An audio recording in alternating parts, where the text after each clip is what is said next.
Hi there, folks. Well, yeah, I've been quiet these last couple of weeks. In fact, I've been overwhelmed.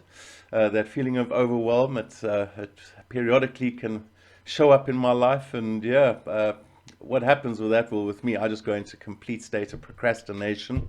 I actually been writing notes down in my procrastinating again wookie mistake book. This is the book I use when I go into overwhelm mode.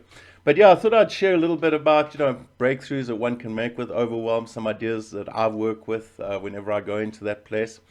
This is where psychologically we are crowded, where we're feeling just closed in. Everything you look at, you just feel you can't make breakthroughs, and it's that metaphorical wave crashing one wave after another. You're just not coming up for air. It's that just to feel like you want to breathe again. So the one night I was in my procrastinating mood and I was listening to some music, and there was a song by Leonard Cohen that came up, a song called Anthem. And I'm going to read to you the chorus line of this beautiful, beautiful chorus line, and it really inspired me.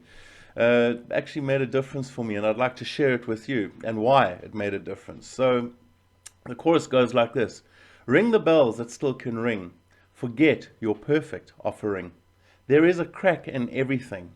That's how the light gets in.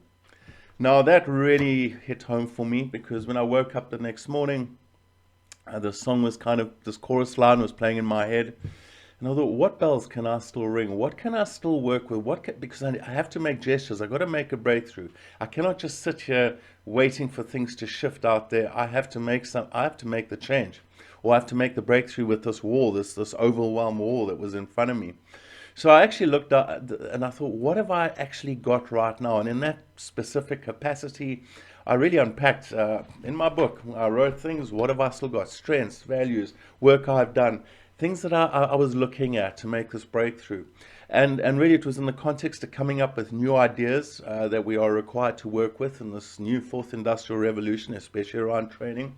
So I looked at everything we've done over the last 10 years, unpacked everything, and I was still feeling quite overwhelmed. And then I remembered the line, forget your perfect offering.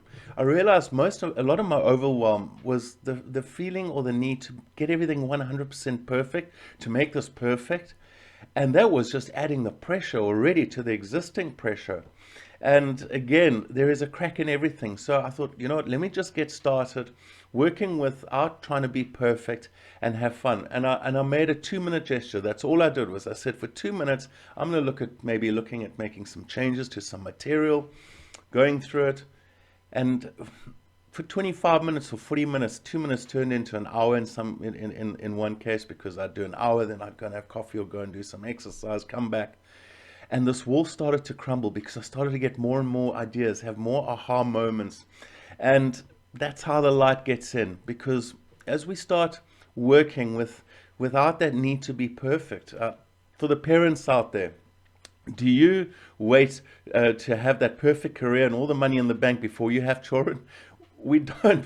Well, most of us, I speak for myself, I guess, is you have children and they kind of bring that perfection with them. You figure it out as you go along. And this is the same with overwhelm. Start somewhere and figure it out as you go along.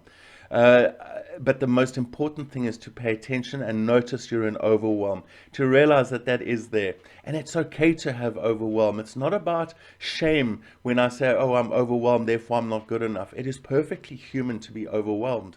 However, it is accountable for ourselves. We have to be accountable for ourselves and make a gesture, even if it's only 2 minutes for the one day, and then go back and sit back and go, I don't know what to do. But think about, maybe change the mindset. Instead of I don't know, ask yourself, what can I do? What can I do right now that can make a difference? And the answers will come. So those are just some thoughts, folks. And until we chat again, take care and stay aware.